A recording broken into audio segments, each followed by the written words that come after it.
My most humble and loving pranams to Divine Honesty. Dear brothers, sisters, respected elders, it's a great joy to be among the Sai family from time to time, and it's more like self-learning rather than giving something. When you visit people, you learn more about how Swami's work is going on. Sharing his experiences and sharing his impact in each one of our lives is very unique. I always try to say, Bhagwan in each one's life is like a unique fingerprint, a unique DNA. If you took several experiences across the universe, you'll never find two experiences alike. You'll notice that any experience that you heard, maybe 8, 10 dozen, couple dozen, you read hundreds of them, you never see the similarity. You see similarity, but there's no identity. Very unique way, like a fingerprint comes to your life. In a similar fashion, Bhagwan went early days in the 80s,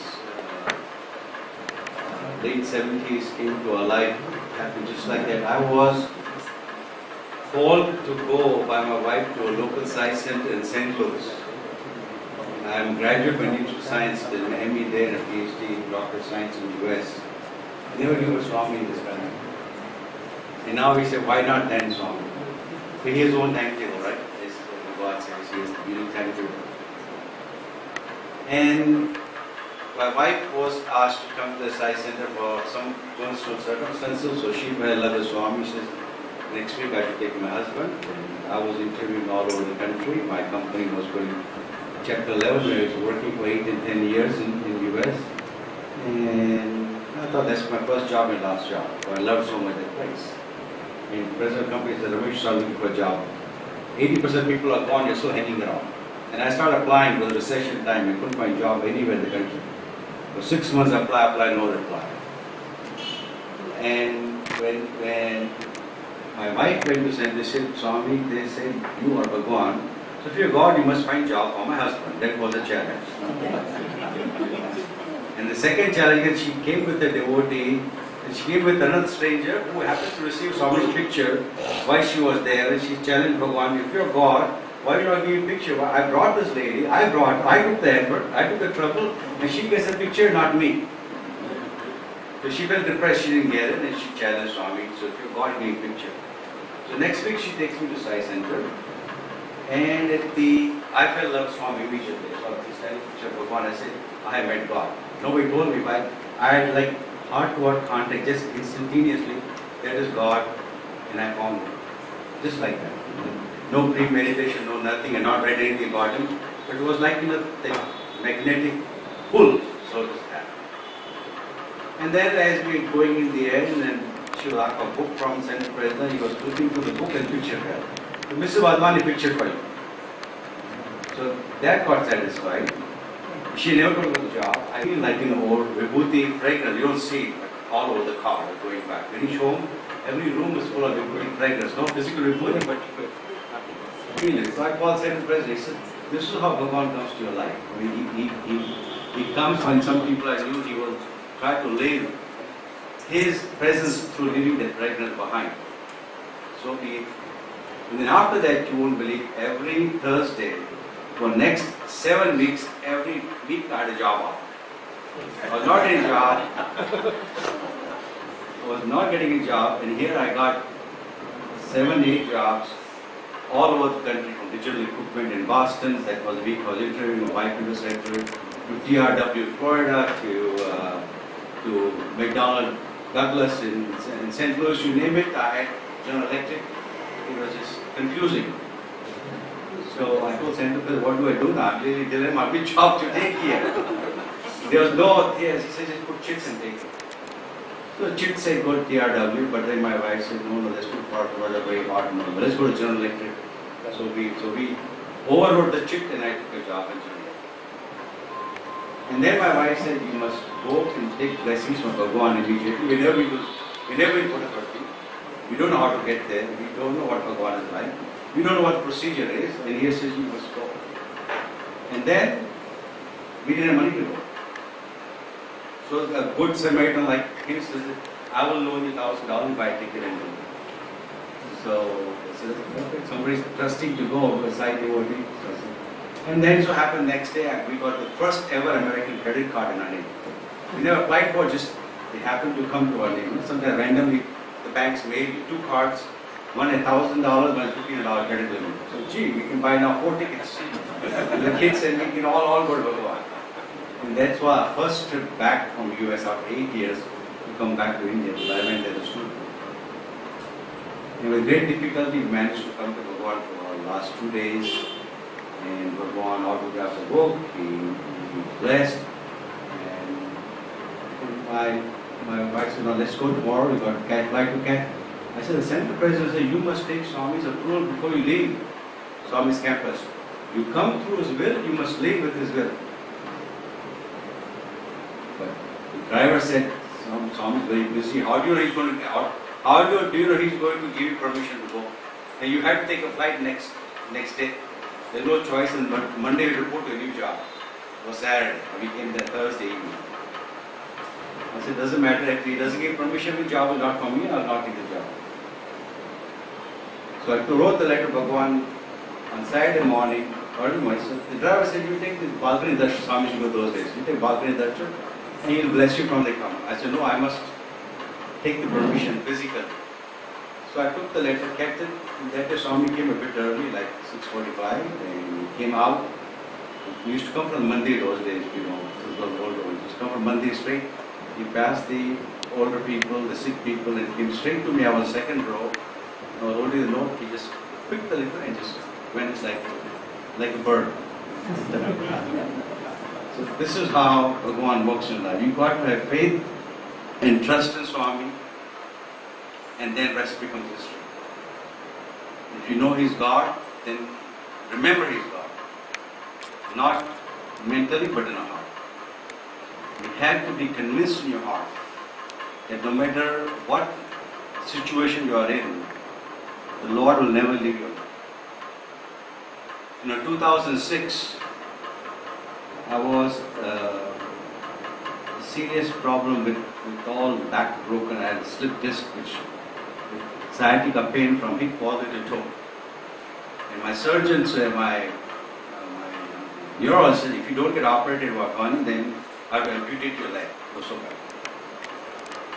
And you must take the surgeon's opinion. The surgeon's opinion we took, and he said, it's complicated surgery, but 50-50 chance. A good Sai devotee who was in the country and ventured to take the problem to Swami. So Swami Wadhwani entered back his bed and they asked me surgery. He said, tell Wadhwani no surgery. So she called and told me nicely, no surgery. So we pulled on, and 6 months, with His grace, every few months Swami calls me. He makes it possible that I can come to Him. So this is 6 months elapsed. I couldn't go. My wife, my children would let me fly. Well, the condition was such that I was dependent. So one good center officer said, I will come along with you. And I was braced up completely with the cane in my hand, support, and from shoulder to here, all braces. He said, Auntie, I was taken. And then we came here. With great trouble, with a lot of pain, I was able to come with somebody for once. In a reach, it was Bhakti Yudra Mahayagna going on. Munahoti Day was going on.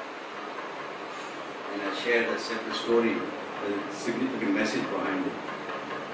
So at the end of the program, I could Swami coming out. I was sitting in the veranda, stepping leg, there's ledge. And the moment I saw Bhagavan from that distance, I started sweating from head to foot. I was so sweating, this was just like I'm not swimming. My bunion was wet, my shirts were wet, my trousers were wet, it was completely wet. I don't know why. Yes, August, not that hot. Nobody else was sweating like that, but it was just, I was swimming in a pool. And Swami I walked up, I was managed, got up and gave a letter to him. And Swami took it and went to his. Just so by next day, Bhagwan called for the interview. myself, and there were a couple from Europe, 3 of us. We went up there, so Swami's our situation not good, you have been so sick, but only with your grace, with the help of a friend, I've been able to come to the lotus feet. And sorry, I couldn't go, I just nobody to bring me, and neither could I come. So I miss Shivratri, I miss Guru Purnima. CS is very, very bad pain, very excruciating pain. He looked at me, and he was sitting in the chair, he saw me raise his hand up like this. Pain chala gaya, like Shri was. 3 times you like it. Pain chala gaya. That's it, 3 times. He tapped me, and it lasted 10-15 minutes, he went out. I came out without crutches, came out, and I was fine the next day. Trust and faith is what's most important. We doctor all doctors. His sankalpa is all you need to make people happy. So the previous day, what a Murti from Whitefield. Swami asked him to address the gathering and give them the summary of Vedas in 15 minutes. And what he said, how the lifetime, many lifetimes, you can study Vedas and still not understand the gist of it. And how can in front of Bhagavan ask you to do in 15-20 minutes? But he prayed to Bhagavan that he should guide him. And having heard that, that has kind of become sort of a mantra in my mind. And some of you must have heard that. And what Murti goes on, the Swami is grace to describe it. He says, you can summarize Vedas in 5 basic sentences, if you believe in those. And he says, look behind and thank God. Look at the past, look for yesterday, look last week, look last month, look a generation away, and then look where you are today. You'll find ample reasons to thank Bhagavan. You won't be where today in society, in life. Whether you are political environment, or you are industrialist, or you are entrepreneur, or you are housewife, or you are whatever, you can find reasons to thank Him. But you won't be where. You came empty-handed, you go back empty-handed. Nobody gave you the PhD degree. It's only He gave it to you. He enabled the scholarships. He enabled the right teachers to come in your life, right parents to come in your life. So many things are not just come by coincidence. It happens only with His grace. So look behind and always thank Him. Be contented. We always look up and say, what I do not have, which she has, he has. That's the common human mentality. Sorry to say that, but that is human being mentality, and this way Bhagavan wants us to come out of. So be thankful because you are zillions of times better than many people are here. We tend not to look here, we always have to look up there. Why I'm not CEO, why I'm not such and such, why I'm not working for IIM, why not for this, and on, endless race that we have. So we look behind and thank Him for the great things He's done for you.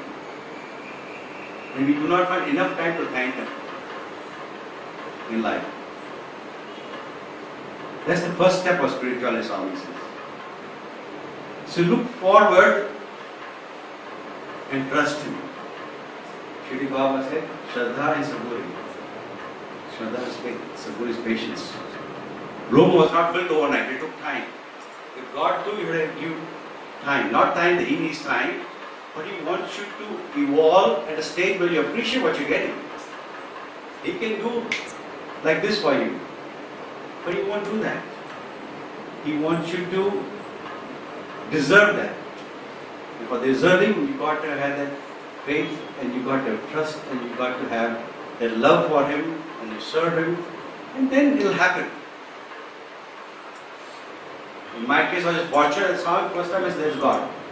It's happened. I cannot say reason for it. Only He knows. We have many Janma relationships with God. I cannot say today who I am, where I am, and what grace He has given me and my family. I don't deserve it. But we do not know what's in the past for us. So look forward and trust Him. If He has taken care of you all these days, for many generations, but you don't remember, but in this generation you can see how well you are. So why won't He take care of you tomorrow? The trust, the Shraddha, the faith is most important. That's the important ingredient. Somebody says, faith can move mountains. But if you don't have faith, then nothing will happen. Lord Hanuman could raise the whole mountain and bring, right? Because he had realized Rama. He had Rama in him in every cell of the body. Not that we have God in all our cells, all our bodies. Without that, we will not be standing here and sitting and speaking. But we got to realize it here and not here. Most of us have it here, intellectual thing. We want to put the thing in our heart. So you can't have that Shraddha and faith very important. And if you have that, then He will take care of it. I'll give you a story of faith about my wife. In 1991, when Bhagwan was getting ready in the hospital, super specialty hospital, I was a serious heart patient in June of 1991. And the doctors, I went to 3 doctors, cardiologists and senior cardiologists who seen the results. They unequivocally told my wife that he needs a heart surgery.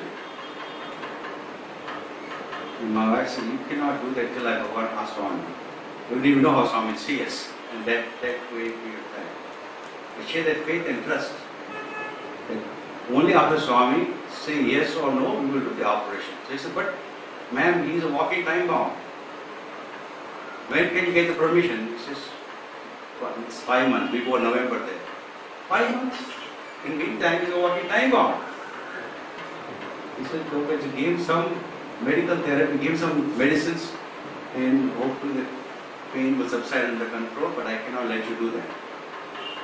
You need consent in the United States to do anything. So I was, and I tried pills and few of the patches, and whenever angina pain came, I just kept taking pills. It was arduous 5 months, but with this grace passed on. 14th November we reached Prashanti Nilayam.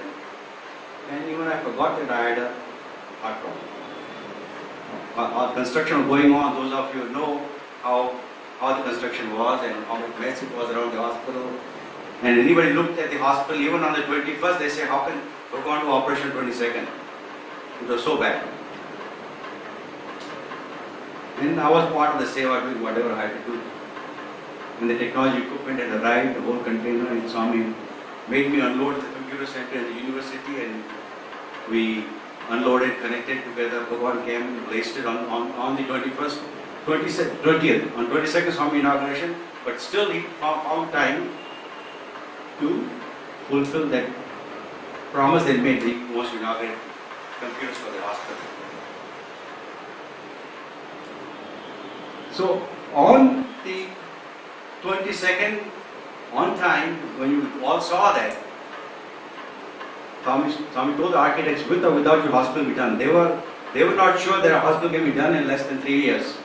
But Swami built it in from May to November. Up to May, those of you know, there were only 9 pillars constructed.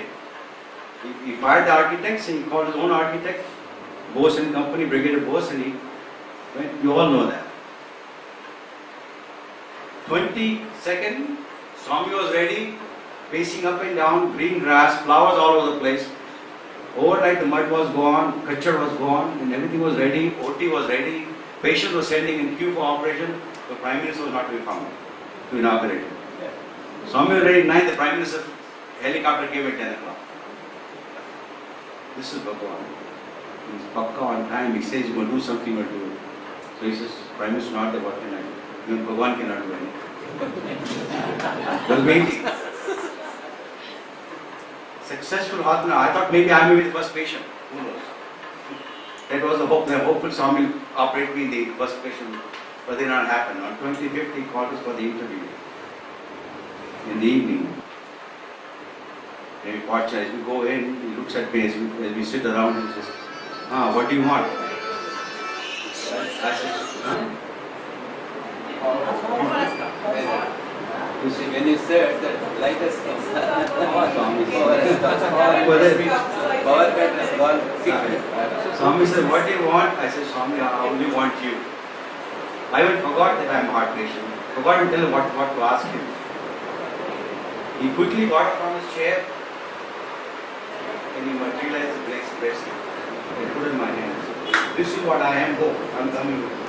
Oh, man. Oh, this is what I am. Show to everybody in the interview room. This is what I am. He put it in my hand. Oh, I'm coming with you. He was happy. I didn't even know what to ask. I never thought what to ask, but just came Swami, I want you, and said, this is what I am. The Sarva Dharma symbol at the back and the Om in the front. And a few minutes later, Bhagavan called us inside into the room and looked at my wife. One of the fellow devotee was visiting for the with me, so Jatin Desai. And we all went in there. Then Swami started wearing this in my hand. So what tying to that because of chain, and he seemed very, very angry. Not really, I was angry, but he was very uncomfortable. You could see, he was pressing my hands in, and he was sort of cursing this bracelet. Why is it taking so long to wear it? It took him 10 minutes to wear it, but you could never know what he was doing on arm. You never know it. And then when he got done with it, he asked my wife, "Kya samachar?" So my wife, Swami says, "Swami, my husband's health is not there." That's all she said. When he looked at her, when he looked at me, he just gently said, "No heart problem." All no heart problem. To my wife said, "Bhagavan, they are saying, doctors saying operations, medicines. Amma, no medicine, no operations. It is my duty to take care of him. I am in him, I am around him, above him, I will always protect him. No harm will come to me, you don't worry. No medicines." He then touched the bracelet and says, "This is my Raksha, I will make sure no harm comes to him." It's 23 years now. There is no injury or pain. Year after year, there is a clean bill of health, the doctors look at it. But it was a faith. Unconditional faith that no matter what doctor says, she wants to trust Bhagavan first. Get his blessing, operation required, I will do it or not do it. The faith is what is most important. So look forward and trust him. He's always taken care of us all the time. And each one of you have many such stories in your life. You don't need to hear many. All over the place. But you got to have that ardent faith and trust in his divinity. When he says cancel, cancel means cancel. Nothing else is required. And I've seen many such cases. In our house, miracles happen like this. There's a jug of water, water keeps spilling. We milk it, water again keeps spilling. Vibhuti keep coming in the water. We wind up giving the jug to people who come visit to the Sai Center, take it. And I know that 3 cancer patients who have come. And they've taken it, they've been cured. How do we know what Bhagavan does or why he does these things? We have no idea. But we need to think that we are his instruments. He has allowed this to happen here so people can understand and utilize it and not publicize ourselves, but give him the credit. And you're fortunate that you are the bearer of that his grace and share the grace with us or the people who visit. The moment we start converting that to dollars and cents, then the grace will go. But if you do selflessly, dollars and cents will keep coming on its own. But you got to utilize it for what he has given you. Because in 1982, in my house, when such miracles happening all over the house, for 2 weeks. From refrigerator screen to the TV screens, to the temple, to the center, you name it, there was Vibhuti, Kumkum, Amrit, it was just like storm. Up to the car in the garage sitting, there is Vibhuti on. And the objects materializing. So one of the objects was a brooch Swami materialized from my wife in the jug. So we came and talked to Kasturi until that time. Because Swami, people, everybody who came to the house, thousands of people in the last 2 weeks, everybody got blessed. There were pictures after pictures coming. People keep the picture, get it blessed, go back. Next day come with 10 more people. It was just like a factory of vibhuti manufacturing in every picture. There was time when we ran out of the pictures and they kept the quarter, and quarter says, "In God we trust." You keep the quarter, vibhuti will come on. Children will write, Bal Vikas will write letters to Swami, Swami autograph, just like Swami autograph that we really see now.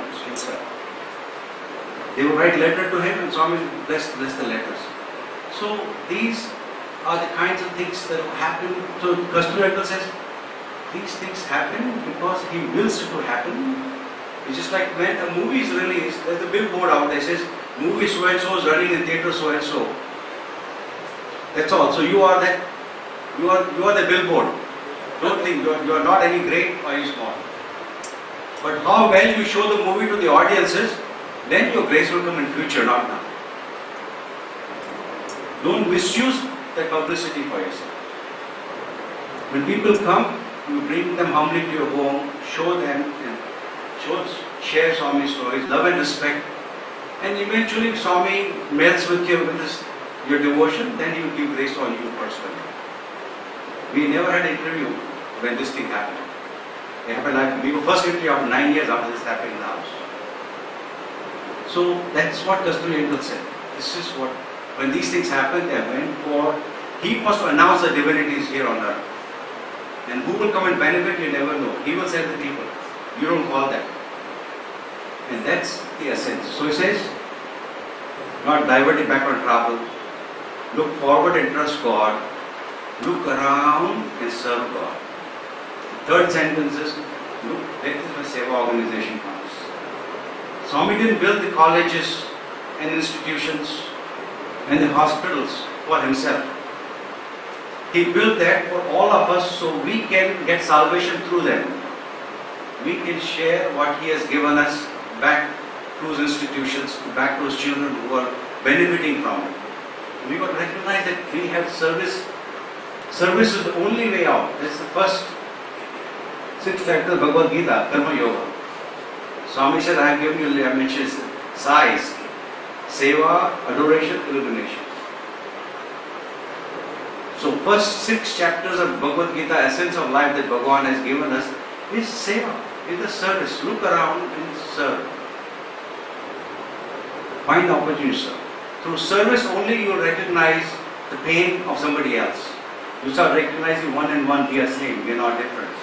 She, I am a he, I may be white, he may be brown, he may be black. Doesn't make a difference. God is one. The Spirit is one. You start recognizing that you start having empathy only after you start serving. So look around and serve God. Don't ignore service. Give what He has given you. See, when I was a 12-year-old boy, I was massaging my father's feet one night. He was old that time. So he told me, Ramesh, when I die, you don't cry. And make sure nobody else cries. So I 12-year-old kid, how you understand? He says, you know, our father, if you leave this earth, how will we not, it's very but natural. So he says, no. So he gave me a little story. He says, if a neighbor comes to you and gives you 200 rupees, he's afraid that he might lose it or he is in danger. He says, Karthik, I need you to keep it. When I need, you give back to me. Now I say, if a week later the neighbor comes back, I said, give me my 200 back. Would you tell him I finished it, I lost it, I ate it, I drank it? I said, no, he gave me in trust. I'll give back to him because he gave us it to hold it for him. So he says, so too, I am not your father, you are not my son. I am 12 years old. We are given to each other in trust to carry out our duties. Your duty is to massage my feet, I am sick. My duty was to raise you up. And when the duty is over, the owner of this is somebody else. He's a trustee. He's given to each other in trust. So when the owner calls back, we had to return that back happily. Just like you gave 200 rupees happily to who belongs to, we don't belong to each other. We only the temporary relationship that we have.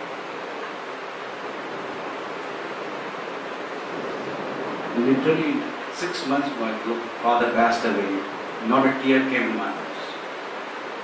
But I kept remembering. I didn't understand that, but as we grow, as we come to Swami school, as we do seva, we start realizing that we are nothing but trustees. All we have, the companies, the bank balances, the savings, good friends, titles, you name it, associations, they all come to use in the worldly sense. How well I can utilize my network of contacts for the betterment of my brother and sister who are suffering, that's the job of the trustee. These are all given to as gifts. Swami says present moment is a unique gift, right? Okay, past is past, which we are not sure of. This is the gift he has given us. How will we utilize his gifts bestowed upon us for the betterment of people around us? And that Father's teaching over time with his grace became the basis of our lives. So we need to have that trustiness. Nothing is mine. How can I give? The computers are running there since 20 years, it's only his grace they're running. By any definition, they should be running. They were manufactured in 1977, 1980 and they're still running, they should be running. We know all that. But only this grace that they're still running. I know an accommodation, Hanumantarao still uses a 286, 386 machine given those days. And still, therefore, when you go check it for the accommodation, there's still PC sitting up there. And he says, sir, I'm happy, I don't want anything different. It is his grace. It is his grace. From time to time, Bhagavan used to call me Mr. Computer. You will tell, oh, computer ko bula kya? A nickname, so to say. But that is just love. He calls loving. He gives it to us in love, and how can we expand the love and give back? So look around and serve and don't deter from service. Make that the basis of your life. And he says, only after you start thanking him, trusting him, serving him, then comes the understanding who is the doer inside. He says, look, fourth sentence, he says, look inside and see God. Who is making me speak? Swami always asks, where are you from? He said, I'm from here, I'm from there. That's what I did for 9 years. After 11 years, and finally, Swami, I'm from you, I was very happy. That was my first interview after 11 years. 1979, I went to Bhagwan. 1990 was my first interview.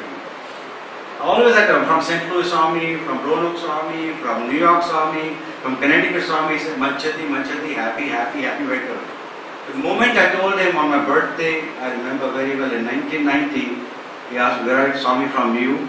And he had already crossed, he knew what answer was going to be. He went there and he heard Swami from me, turned around. What? Swami from you. Go. I did not know what going on. So my neighbor said, patting me, run, Swami want to interview us. Interview me? 11 years, never interview. How can I? Didn't know what it meant. Divine Mother has all the patience to teach each child in his own time. He had 11 years of patience. Some people overnight understand it. Seeing that picture is God, it was here. But it has to reach here. Once it reaches here, you know it's reached here, then He is all yours. That was the first interview. So look around and serve God. Then look inside and see God. Only when you see God in everyone, then I cannot hurt you, cannot hurt him because Swami is hurting him, you're hurting yourself, hurting him, you're hurting Swami. You start understanding that. In the final stage of Swami's teaching and all the Vedic summaries, he says, look through and be God. If I can witness ups and downs, losses and sorrows, if I can withstand the troubles of life and not blink from it, if I can see the pain there and yet be God, pray for him as God would want me to pray. Thoughts, words and actions, 24/7 must be Swami's thoughts, words and action through you. That's being God. Right? It's just like Bharata, 14 years, he sat to the Lord Rama's lotus feet and served it from a hut, not from the palace. When Lord Rama came back, they say, 14 years, Swami says, when Lord Rama came back, Praja couldn't make a difference who's Rama, who's Bharata. So we have to become Sai. That is the essence of our life that we need to. Through seva, through action, we need to change our attitude towards life. And we have to bring Swami in our life. Swami says, my life is my message, make your life my message. So we have to think and bring Swami 24/7, be Him. Now in this exercise, we don't worry about seeing Him and becoming Him. But have trust and confidence. Have the concept of service. You will become Him automatically. Don't make a goal. That's the end goal. That's the essence of Swami's teachings. There's a sense of all the Vedas. Swami always said, Prema Surupala. Has you read this? Atma Surupala. You are the embodiment of Atma. I think I am Ramesh, but for him, we are not Ramesh. For him, I am Atma. Because my first interview, when he called me in 1990, he says, what is your name? I said, Ramesh. Huh? No, you're not Ramesh. I said, but somebody, you asked my name, I said, Ramesh. He says, no, your name is Atma. You told me you are from me. I told him I am from you. So we contradict, because mental saying I am from you, have I still felt here? So after that, every letter I wrote, Swami will say, Ramesh, Atma, Wadhwani. Since then, every letter I wrote, Ramesh, Atma, Wadhwani, because I want to reinforce here. I want to brainwash first myself. That's what we really are. Remember, that's what we really are. And then he says, you know what meaning of Ramesh is? He said, Ramesh. Ra means jo ramta hai, in love with. Rame, who is in love with Ishwar. The one who is in love with Ishwar is Ramesh. So, Swami can make fun with many sentences. He can flip them around for the benefit of the child. But at the end, we have to recognize that's what we really are. And that's what we need to, we understand we are, but we have to implement through seva. We have to see the empathy and feel the pain of somebody else and promptly, don't worry what tomorrow is going to be. Right now I have so much, can I give her so she's better? You just give it. The project comes.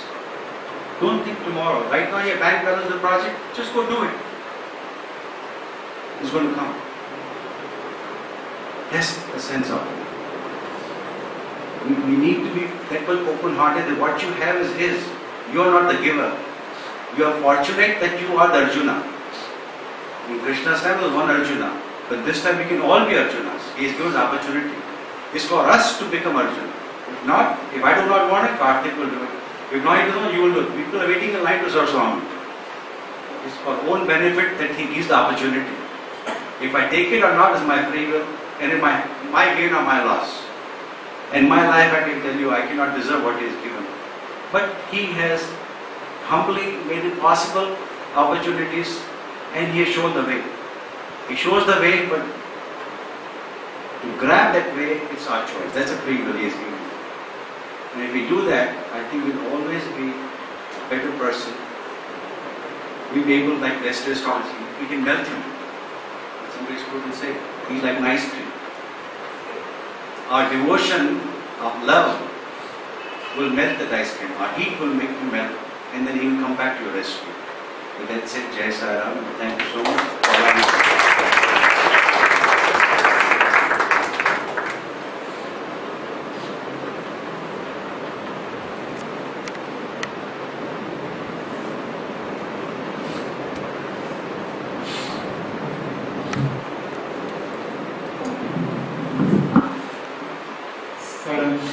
we are all speechless and spellbound, and you really set the tone for the study circle. And because you ended with the theme of Seva, I think, which Brother Girish is going to talk about. So I now welcome Brother Girish again.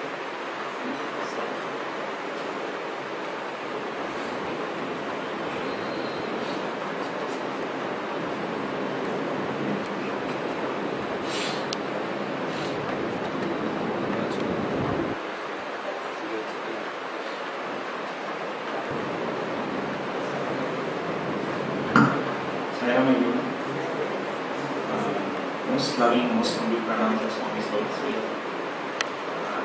Very, very happy to be here, and very fortunate to hear Ramesh uncle's words and to be with all of you.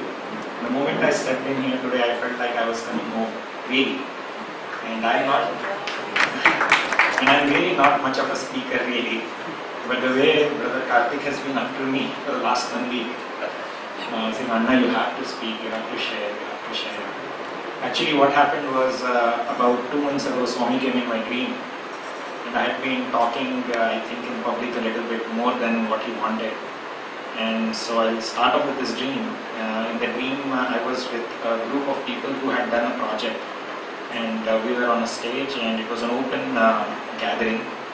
And Swami was on the stage, and Swami looked at the group and said, speak about the project. So as all the elders moved towards the front of the stage, towards the mic, I also followed them, because I was a part of the team. And then I heard a voice calling me back. Swami was, come back. I didn't mean you. And so I didn't know what to do. So he was sitting on his chair, and I sat down right in front of him, looking at him. And he would look at me, and then he would look at the crowd, and then look at me again. After some time, he found it very amusing. He started laughing. So then he said, and he was trying to stop laughing because I could feel that all the people are looking at him. And he said, why are you looking at me? The audience is there. You are showing your back to them. So fortunately, in the dream, I gave a nice response. I felt. I said, Swami, of all the things in the world, you are the person who is the most worth looking at. I got a nice smile in return. And so this kept bothering me when Karthik asked me to come and share. He said, it's not a public gathering, it is like a very family, informal. I said, yeah, but Swami is not, Swami has indicated it's not probably good for me. And very surprisingly, or maybe not surprisingly, really Swami loves all of us so much, so that today morning, I took a flight today morning. Swami came in my dream. He was sitting here on my left. And I was speaking in front of him. Really, as I think about this, I'm like really shaking, because if it was not for that, I would have still been in 2 minds. So, with that, really, as I said, I'm not much of a speaker. I really want to share my love. I think, Swami once said that our journey towards divinity is from I, small I, to V, to capital I. And a lot of what I will say, of course, will echo with what Ramesh uncle has already said. Because, Professor Narayanan's words, I have heard the same theme before, and it's just amazing how it captures the essence of the Vedas. But, again, Swami's teachings have always been the same. It's just different ways of looking at it and picking what we want to adopt in our lives. So, my first interaction with Swami was in 1991 or 92 actually. I had gone for a seva. So at that time there was a group in Nagpur which was headed by a person called Wadhwani. We used to call him Wadhwani Kaka. And every summer and 1 week before the birthday, he would bring a group of people from Nagpur to clean the septic tanks in Kotak. The septic tanks is where all the water and all the waste from the toilets and all will go into the septic tanks, and we'll clean the sludge, so it will get accumulated. And my father had gone in this for this seva from the mid-80s onwards. So every time he used to come back, and I, as an excited kid, would ask what happened, how was the seva, did you get Paramahansa? So my obsession in those days was to touch Swami's feet. I was barely 10 years old, but there was a huge drive to touch Swami's feet. Everybody who came to our home, except we came back from Bhakti, we were in Nagpur in those days, so I would say, did you get to touch Swami's feet? And there would be mental check, yeah, that person also got to touch Swami's feet, that person also got to touch Swami's feet. And I would just wait and wonder when would be my chance. So I went for the seva. Finally in 91 my father thought that I was big enough to join him. I was 13 years old. And I joined that seva, and in that year what we did was behind the South Indian canteen there was a row of latrines. And apparently Swami wanted them moved from that place. But we should not break the commode. And it was all set in stone. So what we had to do very carefully was to take a pick and a small hammer and try to remove the wedge around the, remove the stones and slowly move it. So a lot of engineering knowledge, you have to really see what are the weak points and all. The difficult thing there were a lot of scorpions below those ratlins. So my father used to remind me every day, make sure that you don't get bitten by the scorpions. There was an incident where somebody did get bitten. So, and the last 2 days of that seva, we actually ended up cleaning the septic tank. And I endured all this, looking, because my goal was very clear. I wanted to touch Swami's feet. Swami came back on the second last day of our seva, and then when we finished, we sat in lines to get a chance.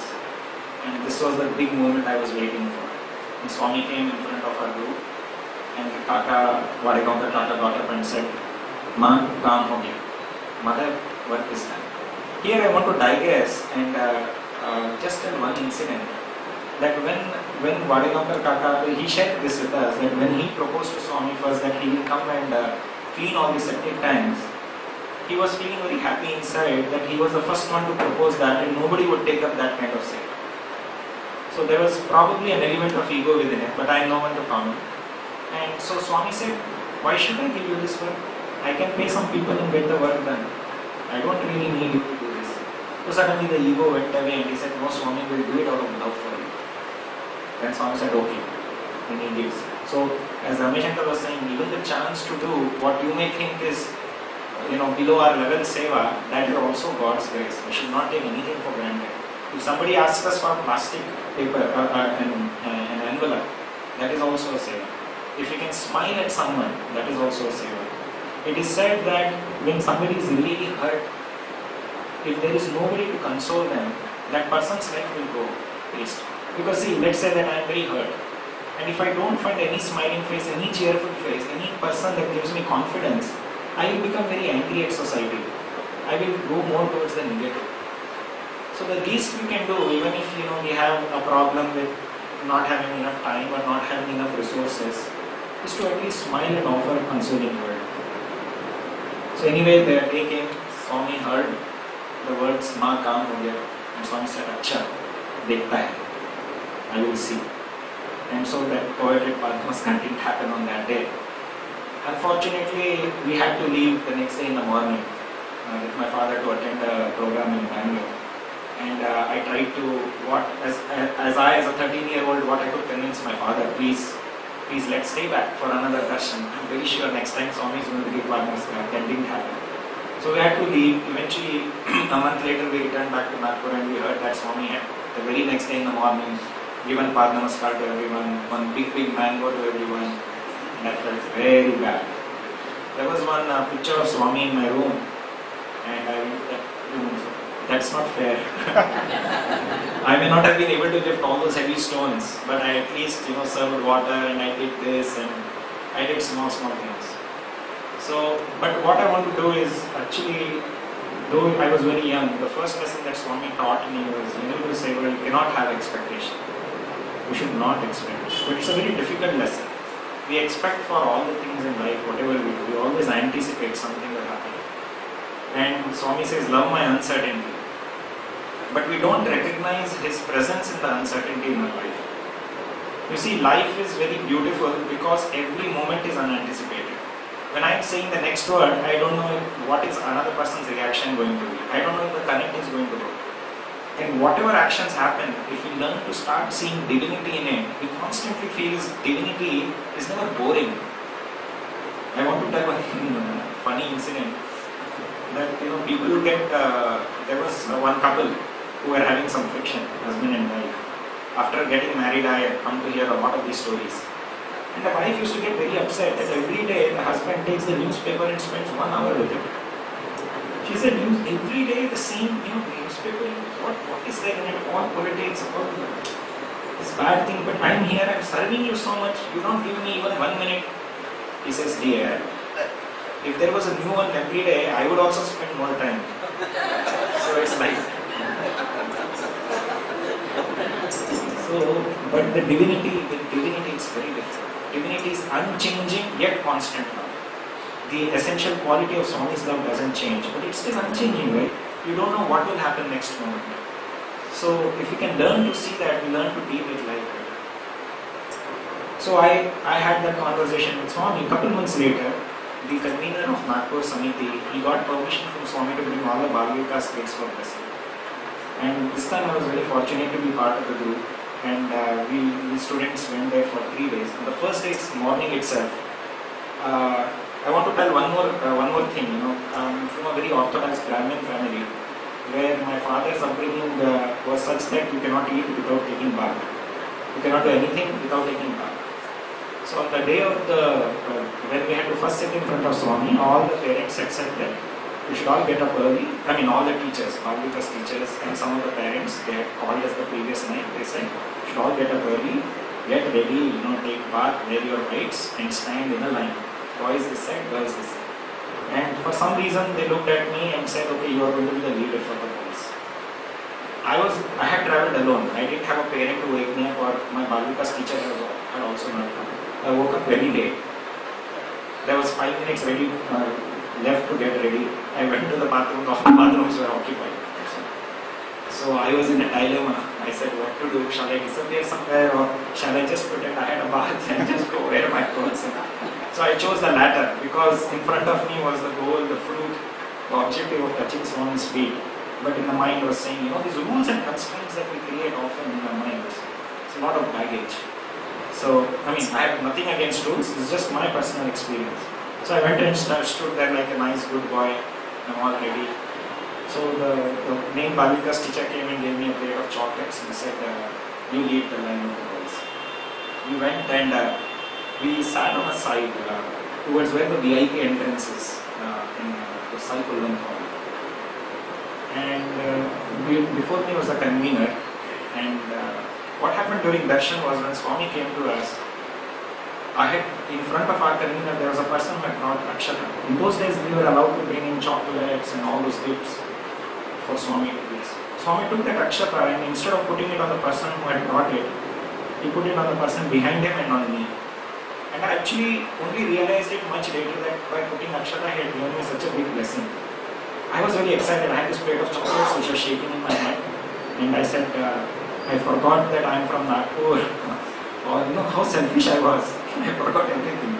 I said, Swami Pad Namaskar Beg. I want Pad Namaskar. Swami Pad Namaskar Beg. In fact, I leaned so much forward that Swami took a step back.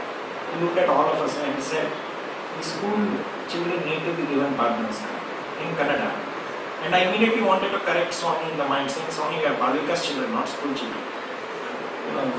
Kids are like this, but I didn't say anything to him. After 40 minutes, Swami came back with 2 of his students with a large basket, and then he made us sit in rows. Since I was the first one, and I had already sat once 2 months ago during the seva, I knew how to sit. You have to sit facing each other, and Swami would walk in the middle. So Swami was behind us. I was already seated, but unfortunately, Swami is standing behind me, and I am supposed to face the student in front of me, the Bhagavata student in front of me. So I kept looking back and taking sneak peeks at him. And at one of the times I heard him say, good boys, good boys, good boys. He was repeating to himself. And that is a tremendous source of inspiration. Every time in life, somebody will indicate, elders that you have not done right. That keeps coming back to the mind. How he has really encouraged us, increased our confidence. Then he came and he realized that the volunteers were not very good at making the children sit properly. So he intervened. He came and stood right in front of me. And his back was now towards me, and he was telling all the students, sit like this, turn like this, sit like this. Right? And here is the object of my desire, really. Literally, barely inches away. Plate of chocolates is on the right, and I want to touch his feet. But then there was another rule in the mind. Don't touch without asking. So my father had told me, you have to ask, and then don't touch without asking. So I said, Swami, Pad Namaskar. And Swami didn't hear. So I increased my volume. Swami didn't hear. The third time I said, Swami, Pad Namaskar. And Swami immediately turned around, looked at me, and he said something in a language completely unknown to me. It was not Telugu. I'm very sure it was not Tamil. It was not Kannada, because my mother tongue is Kannada. It was not Marathi, Hindi. I don't know what language it was. So I looked at him blankly because I didn't understand. And then a loud voice spoke in my head in Hindi. These could not have been my words. This tone and volume could not have been. It said, "Karo, karo, karte raho. Do, keep doing." So that was what I needed. I was on his feet, forehead touching his feet, 9-10 seconds. Then he said very sweetly and lyrically, "Sona nahi pe." I'm not supposed to sleep. Years later, few months before I graduated with my PhD in the US, I had a dream in which Swami, just like Shirdi Sai Baba, was being carried in a palanquin, and he came to me and he said, "All the best for you to do your best in the rest." He was very happy mood, he was saying all this. So I said, "Swami, Pad Namaskar." He said, "Only if you promise not to sleep on me." So there's a related incident which I'll cover maybe time permitting later on. Okay, so, and what Swami did was, he took vibhuti after I touched his feet and I got up after he said this. He put 6 packets of vibhuti, and a lot of the children who were there, we all felt that we got the same number of packets as the number of members in our family. So there were 6 members in my family, we got 6 packets of vibhuti. It was just amazing. And this incident with Swami really changed my life, because I fell in love with him really. You know, the way he would walk, the way his hair, for a 13-year-old, it made a big impression in my life. So, actually, after my BE also, and so I kept coming for this Seva in 93 and 95. In 93 again, we didn't get a chance to touch and get Pad Namaskar. And then 95 again I came, and it seemed again that I may or may not get the chance, but I did get the chance. I gave him a letter, and this was my first letter to Swami, and it was, "Swami, I want the following. First, I want to get into IIT. Second, I was in my 12th standard at that time. Second, I should do this. Third, my sister should get this. Fourth, my father should get this." It was like, there was no relationship with Swami. I mean, even though I loved his form, I did not really learn how to dialogue, how to have a conversation with Swami. And Swami didn't take the letter, so I kept, as he moved away from me, I kept offering it to him, and finally he took it. And I was very happy. Now it's guaranteed, all these things will happen. Incidentally, none of the things in the letter happened. Okay, because it is all his will. Really, it is all his will. So I stopped writing letters, and in 1999 I had a very wonderful opportunity. I was an intern at Honeywell in Bangalore, and Swami was there in Whitefield for 3 months. And so every day in the morning I would wake up at 4 a.m., get ready and go to Vrindavan for Seva. I've had a lot of nice, I was not, I was still a student, and I was just, whatever line you get, you just sit there. And I had some amazing darshans of Swami. Some very, I did some naughty things also. So for instance, there was a phase when I again started giving him letters, and there was a phase when Swami would take letters without looking at me. So one day I decided that I will hold on to the letter until he looked at me. And then Swami came, and he, many times, he would take letters like this. He took this letter, and I wouldn't give it, right? So he looked at that, and immediately let it go. I said, okay, it's not relative with, the Rudra Rupa. But I used to love him very much. There was one incident when he was walking along the aisle, and his feet, and he was so beautiful, I didn't know whether to look at his feet or his face. So I was looking up, and I was looking at his feet as they were coming. And I said, "Swami, your feet are so beautiful." And then I looked up, and I realized that, and just before I looked up, he had been looking at me, but the moment I looked up, he turned away like this. So it's very small minor moments, really stick with you all your life. How beautiful it is. I used to tell Swami, when you ignore me, you look so beautiful. You will know exactly where I am, and still you ignore me. How beautiful, even that thing is so beautiful. He also gave me a very important lesson in Seva at that time. I was in the front line, and he had letters in his left hand. And he wanted to take letters from people behind me. And so, he's very short. So when I was sitting, his hands were right at my eye level. And as he leaned over, What he did is purposely with his thumb, left thumb, he flicked like this. It was not accidentally that two letters fell. He actually flicked it. And they fell on my right hand, then they fell on the ground. So I immediately picked it up to offer it back to him. And when I looked up, I saw that he had come very close to my face and he was glaring into my eyes. I got really scared. And I gave it back and I said, "This is not mine, these are yours." I realized a couple things there. The first thing is that he purposely gives us the chance to do so. If you ever get a call from any devotee asking you to help in service, remember that it is really Swami calling. This is not like, oh man, they always bore me, they always want me to come. I'm sure you're not like that, but often we tend to think like that. Oh, I've done my enough quota of seva, I don't want to do more. This week I'm going to take it a little easy. No, he is the one who gives the chance. He is the one who gives you the opportunity to earn the punya of doing the seva. And then he rewards you for it.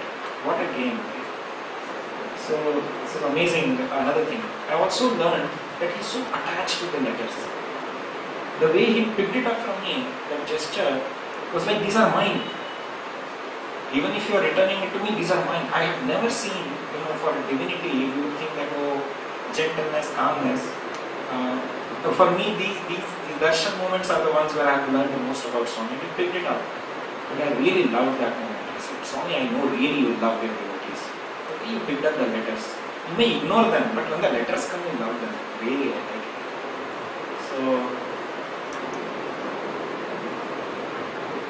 So after so in those 3 months in 1999, I had an offer from the US. I had a full fellowship to do my PhD.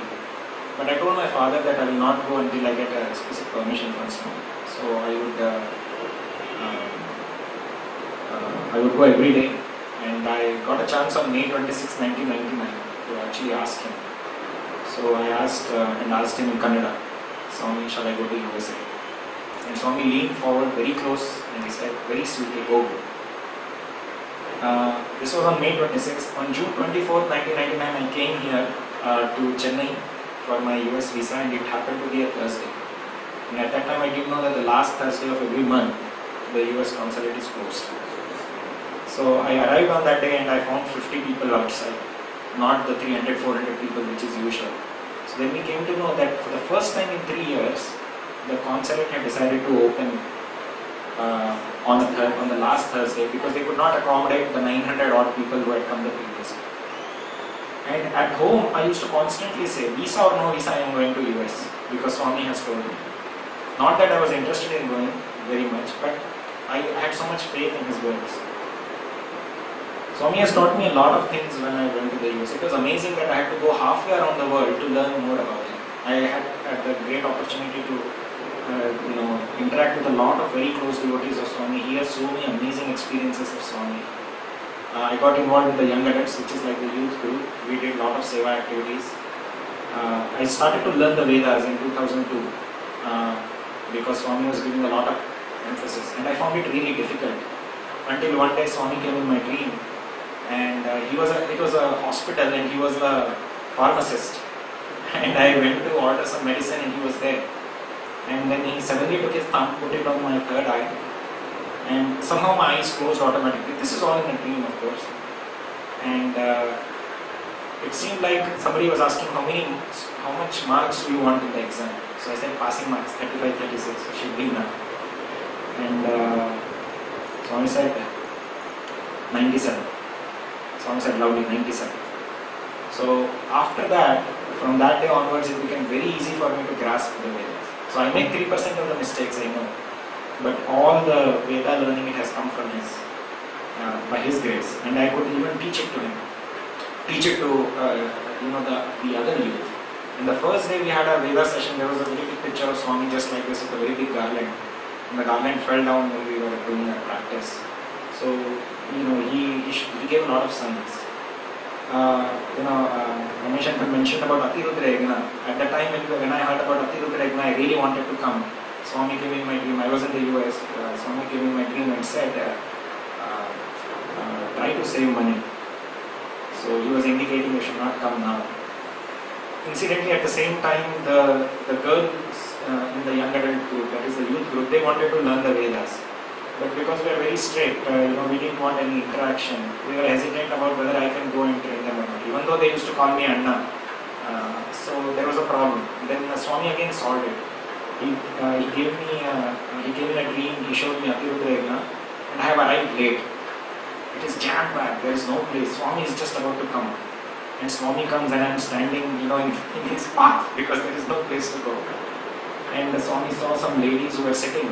There was a lot of space. So Swami said, like this.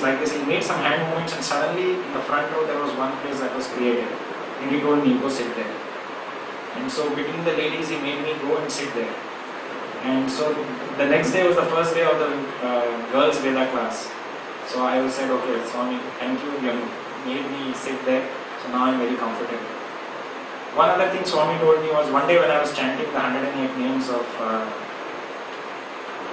the thing I learned from this Veda experience is that when you truly, genuinely want to love and serve someone, all these rules and constraints don't matter. It is just heart to heart, atma to atma, right? For example, when I'm sleeping, I really don't know if I'm male or female.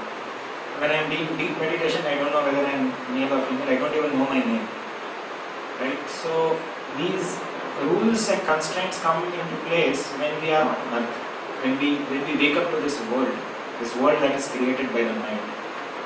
And at a certain point, Swami started to tell me that look beyond these things. If you genuinely want to help someone, it is fine. But stick to the proprietary things, do the proper things. One other thing I want to share is that selfishness is very inherent in us.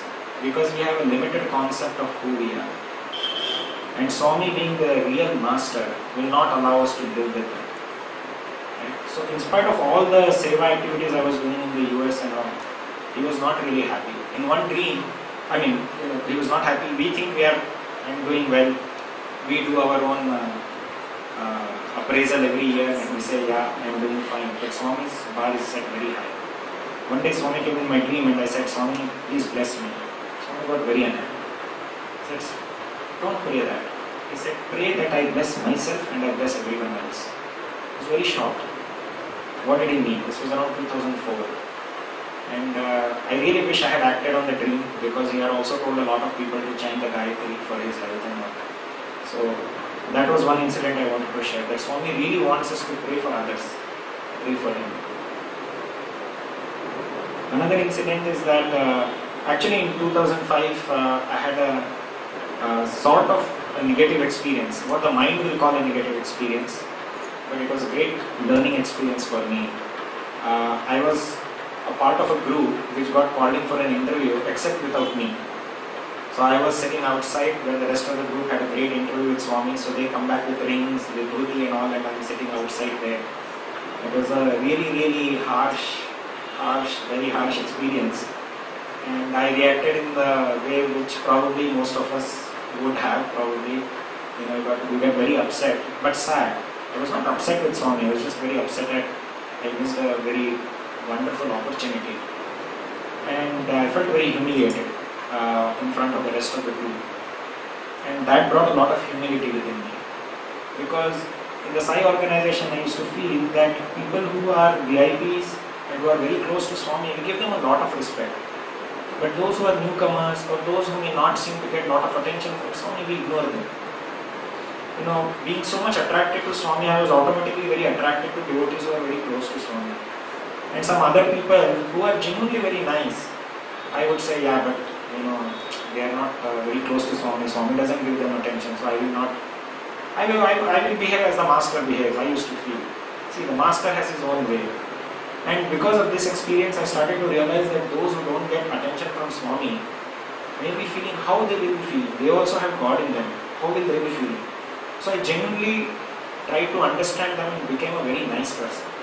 Another great thing that happened, really for me, I feel it is great, is that, see, all my life, I used to do everything to please Swami. If I do this, Swami will be happy. If I listen to my parents, Swami will be happy. If I study well, Swami will be happy. If I do seva, Swami will be happy. We are all like that. When will we do because we love the people? We don't. We only do it because we love Swami and we want to follow his instructions. So I was on the same path. I know I'm a little over time, but I'll take just 5 minutes. Because I think it's something very important internal. This is not, I have not read in the book or Swami has told me, it's my own experience. After I didn't get the interview, I started to think that Swami is not happy with me. Because after the group went in, Swami could have said there's one more boy from your group who is sitting outside calling you. And that didn't happen. So I started to feel that Swami is very unhappy with me. When you know that Swami is unhappy, or when someone is unhappy, you can try to please them. But Swami knows everything. Swami knows my negative qualities also. How will I try to put evidence in court that Swami, I actually deserve an interview from him? I couldn't. Right? So I learned to accept it. The accepting part is very hard. Whenever we deal with death, whenever we deal with loss, whenever we deal with losing a job, we have to learn to accept it first. We fight a lot. We resist a lot. So the first thing was accepting it. But a beautiful thing that emerged within me was that I didn't want to please Swami anymore.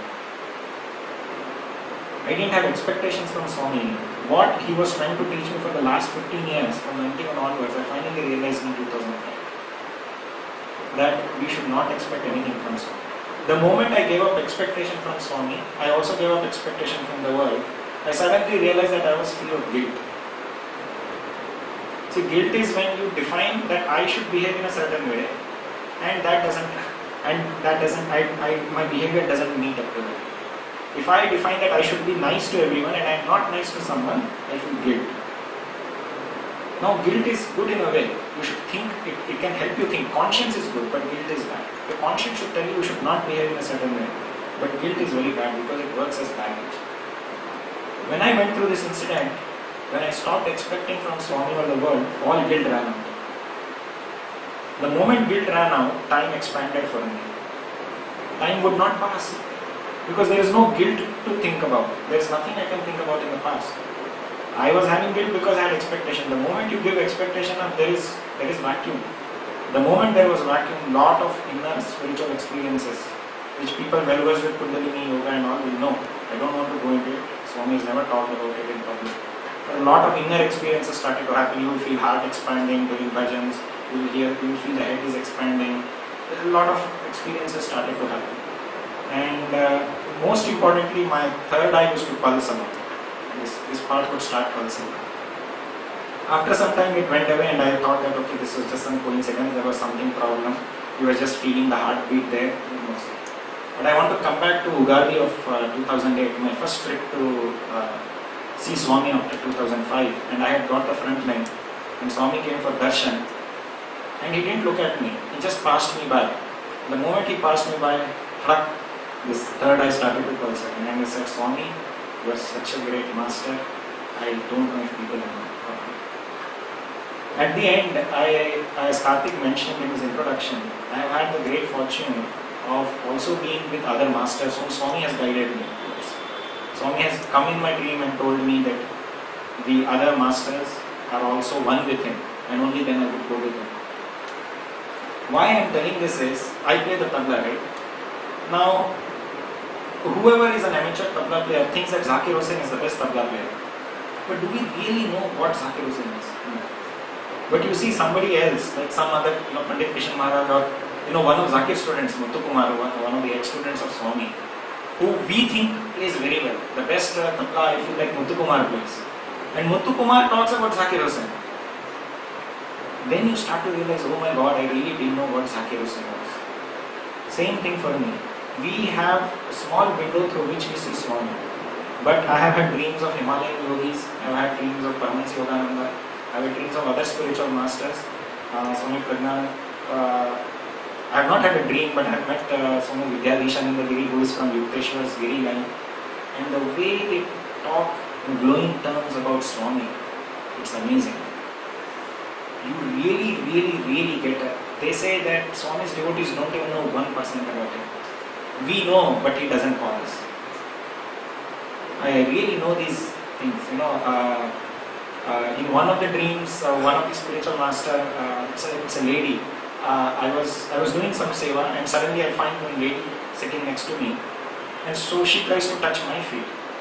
Then I see it's their spiritual master, and I suddenly recoil in shock. See, that's the respect they want to give side devotees. And they think that we are so lucky, we are so fortunate. And then I tried to touch their feet back. They allowed me, but I quickly touched and came back. And that person said, if these were Swami's feet, you would have never let go of them.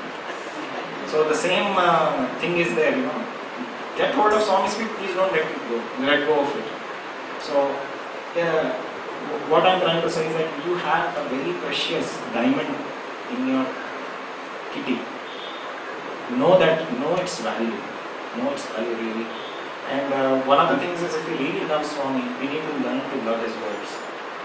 Swami is here to guide us. I really think that I thought I loved Swami, but until I really learned to love him selflessly, love all the people selflessly, be able to learn to see, be able to see God in them, it's very difficult. See, when I go for Narayan Seva, if I just give the food packet to the people, they don't want to tell me their troubles. But after 2-3 months when I'm doing it, and then I ask, Tata, Aji, what happened? Pati, Tata, what happened? What is your problem? They start crying. They start telling their stories. We think that these beggars, these people we are feeding food to, they are going to be very mean to us. We want to ignore them when we come to the temple. But Swami, through this Narayan Seva, is making us look out for them. We go in search of them. Right? Initially we always wanted to ignore them. Now we are in search of them. And if we don't find them, we say, Swami, where are the beggars? Narayan Seva, we need them. What a beautiful transformation. So on that note, I am very happy to be here. I would definitely like to come back next time when I am in Chennai. Please forgive me if I said anything. I am very, very young compared to all of you. Very fantastic experiences with Swami. Next time I want to hear those. Most loving pranams again at Swami's feet. I would like to say.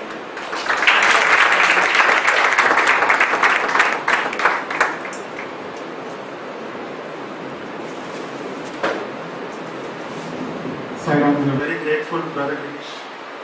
Dr. Girish. Sorry, he's so humble that he says, don't call me doctor. But I think really he is very blessed today. Ramesh Uncle and Girish Anna came here, and both of them touched beautiful aspects. I think while Ramesh Uncle has had so many experiences of all natures with Swami, I think Brother Girish has had that beautiful inner connection with Swami, which Swami wants us to develop. So we pray to Swami. We are all very, very young. Actually, I am very young, I should say, spiritually and otherwise, but we still pray that Swami gives both of you many more experiences. And we want you both to come back. Ramesh Uncle, we want to come back. We hope we can come and see sometime Swami's glory in US, and we can participate, Brother Girish, in the Seva activities which you are doing so regularly. He is very active member of Vinay Kumar's youth group also, and he is also part of other organizations. So he walks the talk literally. He is a role model, not only in the Sai organization. Since I have been with other spiritual organizations, I have witnessed that he is a role model even there. So I am very, very glad that Girish you came today, Uncle Ramesh. So we have a small token of love from the Sai Sahara family. Sai thank Ramesh, Wadhwani as well as Dr. Girish Soorya for a wonderful speech, and they have really taken us about what is Seva means, and we have got two bananas. One is from the senior person and the other Mr. Girish. The other day when I talked to Mr. Girish, he was doing Narayan Seva, so he said, I am extremely sorry, I will talk to you after some time. So that means how important is giving to Seva. So this is a message to all our youth. So I expect a lot of youth to take guidance from these senior people and do Seva. So which will be very good for the Sai organization.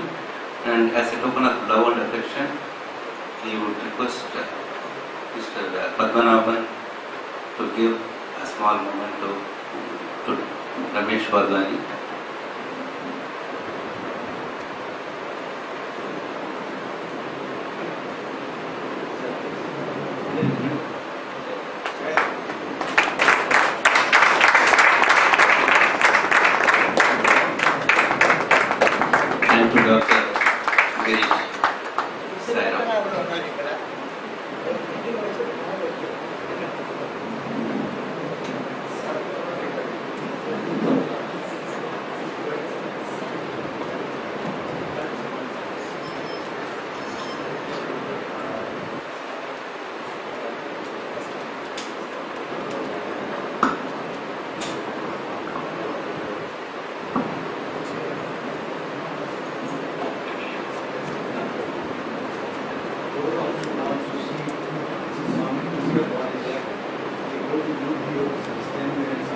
You could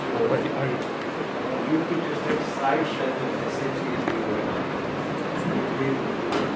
Then it doesn't take you still.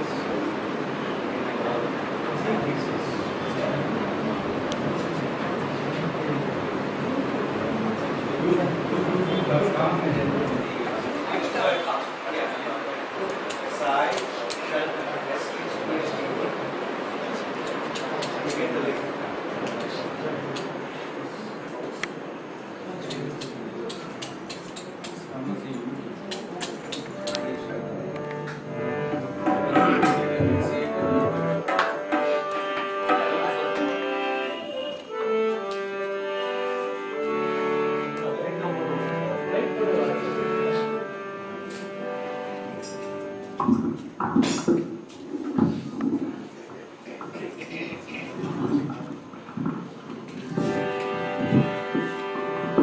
Om Jai Jagadish Hare Swami Satya Sai Hare Bhakta Jana Samrakshaka Bhakta Jana Samrakshaka Shivaneshwara Om Jai Jagadish Hare Shivadana Shikara Hare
परमं विचित्रं लीला विभूतिं